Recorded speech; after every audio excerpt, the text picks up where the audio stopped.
3 reasons your social media accounts are not growing. And stick around because I'm going to give you 5 myths about growing a social media account. We're going to bust those wide open.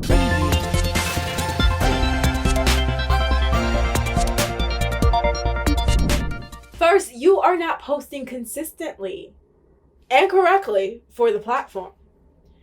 Instagram, as of right now, requires hashtags, and there seems to be this huge debate around if they require hashtags or how many hashtags. Now, if you're a bigger or more established account, then you may not necessarily need to post hashtags, but if you are a smaller account, how will anyone find you? As of right now, it could change, but as of right now, it's very challenging to find your content if you're not using hashtags.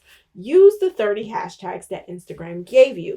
And if you feel otherwise, at least test it. At least test it to see how much better your posts do with using 3 or 5 hashtags versus using closer to 25 to 30 hashtags or not using any at all.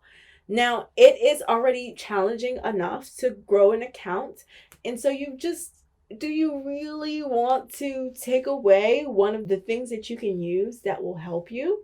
You also want to make sure that you're using hashtags that are relevant for your niche, that are of a certain size. You don't want to use hashtags that are too big or too small, because if they're too small, no one's searching for them. And if they're too big, then no one still will find you. So that may be one of the things that could be changed as of right now for you as well. Next, you are not engaging by required on the platform. It amazes me how many people just post to Instagram or just post to Twitter and then they wonder why they are not growing. Now, I have seen accounts, I have managed accounts where you can just post and it's like magic. It is like magic. You can just post and the account grows, but for most accounts, it's not that way. For most accounts, we have to engage. We have to engage with other accounts. We have to be social on social media. Now, when I say it's rare for those accounts where you can just post for them to grow and it's like magic, it is amazing, but it's an anomaly, kind of like being, popular. You can't necessarily just decide you're going to be popular. And well, now we have social media, so that's a whole different conversation. But genuinely, you can't just decide it and it happens. Many times you are going to have to engage on other accounts, LinkedIn, Instagram, and Twitter. So what does engaging look like? It means going to other accounts that actually interest you. You are not just manufacturing things. You actually go to things that are relevant. You engage with people. You try to build relationships and you make friends. Whatever that looks like for you, you can engage a little bit differently each day, or you can just build a community. I mean, what engagement looks like is going to be different. There are different engagement strategies, but the point is you do want to engage and not just simply post. Now, how much time you spend engagement, that's a whole different conversation. But at the very least, engage and test it and see what changes for you. Now, this one is a big one. Your account is all the way messed up. This can tend to happen if you either had someone else managing your account and either they managed it just incorrectly, or the platform has changed since they manage your account. So what worked before doesn't work now, and now you basically have to fix your account. This can also look like your current followers are no longer in your niche. For example, if you went from selling art, if you were an artist before and now you want to transition into digital marketing. So all of your previous fans, they know you from the art world, they know you from being an artist, and now you're switching over and you want to do digital marketing. So this current audience may not be your audience, and that will require a wide pivot. Some people will unfollow you and some people will stay and just be inactive with your account, which will ultimately hurt your engagement, which can hurt your account. So that can be tough, and you basically have to continue to pivot and build over that and fix that in different ways.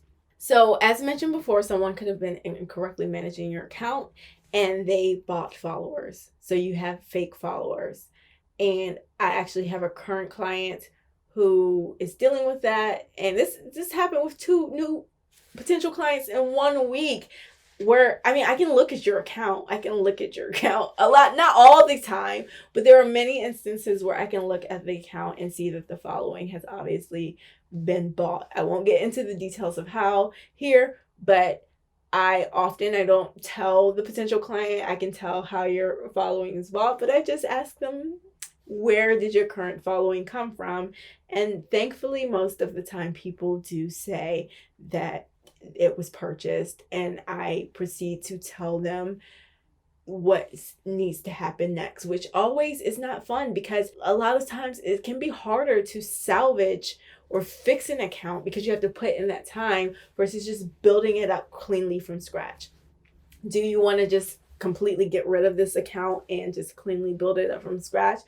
Sometimes, but sometimes there are reasons why you don't want to do that, and it's just better to turn the account around and fix it. But again, that takes time and it takes work. So I also have a client where it's an older account and their old manager used follow and unfollow, and I'm not even sure that the follow and following, people don't even seem like they're necessarily in the right niche, and they're not interacting with her content. So it is just right now, we're just going through mud, kind of. We've already gotten her followers down, and that took a couple months because she was following 4,000 and something people and she had about 1,000 followers. So it took months just to clean up her following based on Instagram's rules. And now we have to go through and figure out, how to clean up the engagement and continue to grow her following. So that could take time, and that can take work, and that can take tracking and just understanding. When your engagement tanks and things take time and energy, and it can just be difficult to clean up. Okay, let's get into 5 myths about growing on social media. Let's bust those myths wide open. And this last one is going to absolutely shock you. So first, followers equal revenue. A lot of people know this now, but I just need to repeat it just in case you don't know this one.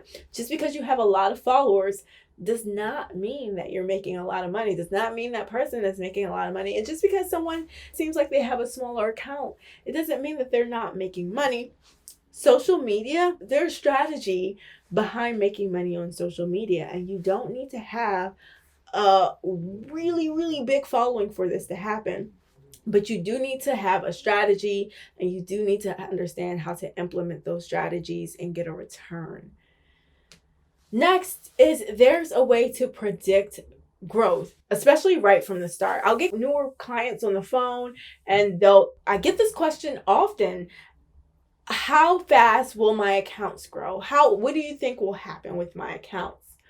And so I always ask potential clients, what would make them happy in 3 months? What type of growth would make them happy in 3 months? What type of growth would make them happy in 12 months? Because I need to see if they have realistic expectations. I need to see how much they understand. We want growth, absolutely. But if you want me to get you 10,000 real, organic, engaged followers in 1 month, I am not your person. Expecting huge results in 30 to 60 days is going to be my next one. I'm going to transition into that because everyone does not grow at the same rate. Most businesses need to be willing to invest in community building and social media management for the next 6 to 12 months before they can even see consistent and predictable results. Now, you should see results from month to month. You should receive results within 3 months, but to consistently understand what's going on with your social, you need to give it that longer time.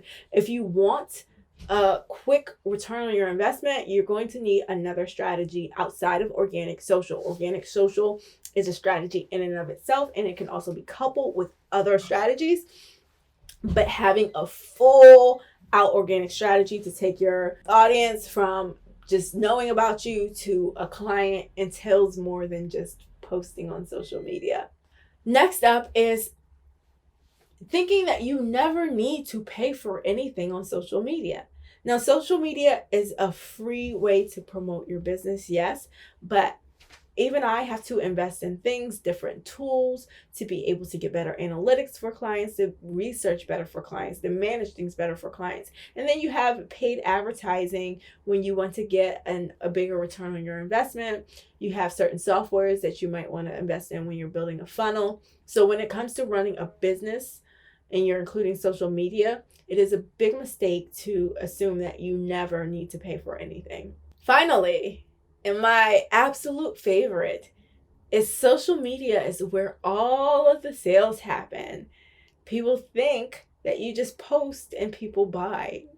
And I think that is one of the biggest myths around and one of the biggest misunderstandings around.